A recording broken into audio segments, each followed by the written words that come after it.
Ya, baik pemirsa TVR Parlemen dimanapun Anda berada, saat ini akan berlangsung sidang tahunan MPR dan juga sidang bersama DPR dan DPD untuk menyambut HUT RI ke-80 pemirsa. Nah, seperti diketahui bahwa hari ini juga masih banyak sekali sektor pendidikan yang menjadi persoalan sampai hari ini, seperti misalnya tingginya angka putus sekolah dan juga masih banyaknya infrastruktur sekolah yang belum terpenuhi secara paripurna.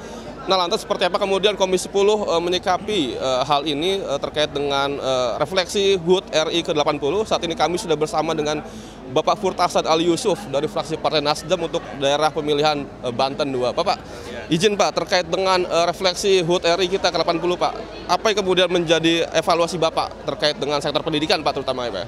Ya, baik, saya kira kalau bicara pendidikan ya tetap masih kayak benang kusut ya.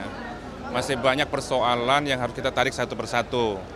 Mulai dari persoalan infrastruktur, soal guru, soal kurikulum, soal juga ya siswa kita yang sekarang literasi dan numerasinya masih rendah ya gitu.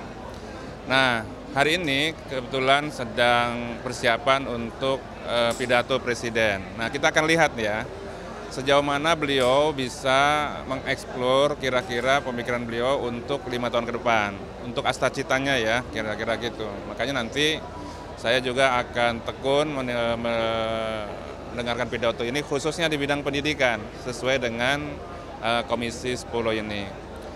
Nah, kalau bicara pendidikan secara keseluruhan memang kita masih banyak PR ya, masih banyak PR kalau ngelihat Indonesia Raya. Tapi kalau dilihat per sektor, per wilayah memang sudah agak bagus ya, kira-kira begitu. Dan saya yakin di bawah kepemimpinan Presiden Pak Prabowo ini progresnya kelihatannya sudah agak cepat karena terobosan-terobosannya luar biasa. Ada istilah sekolah rakyat, ada penyelenggaraan sekolah unggul Garuda.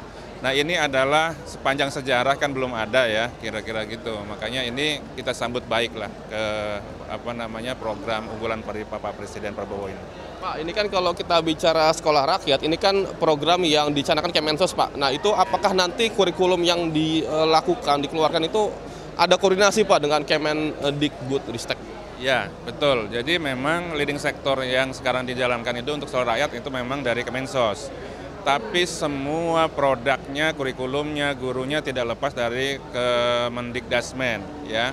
Ini kita tidak mempersoalkan siapa yang melaksanakan, yang paling penting adalah apa yang kita bisa berbuat untuk rakyat Indonesia, terutama adalah sekolah rakyat ini. Sekolah rakyat ini adalah sekolah berbasis asrama, semua kebutuhan anaknya dipenuhi, mulai dari sandang, papan, panganan, seterusnya, semuanya sudah kita penuhi.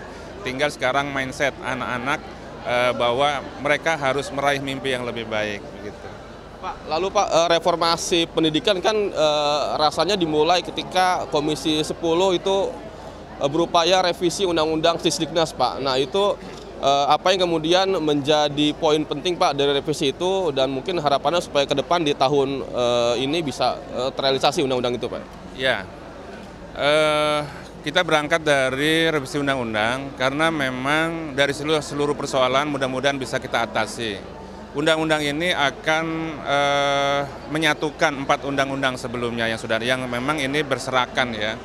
Dan ini momentum, menurut saya momentum untuk perbaikan pendidikan ke depan. Di dalamnya itu ada Undang-Undang 20 2023, kemudian masukkan Undang-Undang Guru dan Dosen nomor 14 tahun 2005, kemudian Undang-Undang 12 tentang pendidikan tinggi ditambah dengan Undang-Undang Pesantren.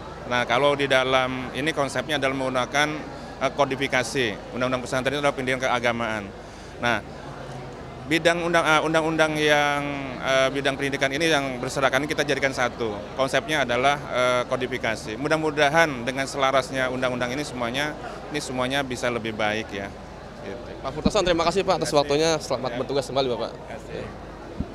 Ya pemirsa, demikian wawancara kami dengan Bapak Furtasan Ali Yusuf dari fraksi Nasdem Dapil Banten 2 yang tadi sampaikan bahwa Komisi 10 menaruh perhatian serius terhadap sektor pendidikan yang mana dalam proses regulasi yang disusun terutama di Undang-Undang Sisdiknas ini diharapkan menjadi payung hukum dan juga reformasi secara menyeluruh di sektor pendidikan agar lebih baik di tahun mendatang. Pemirsa, demikian laporan kami, kembali ke studio.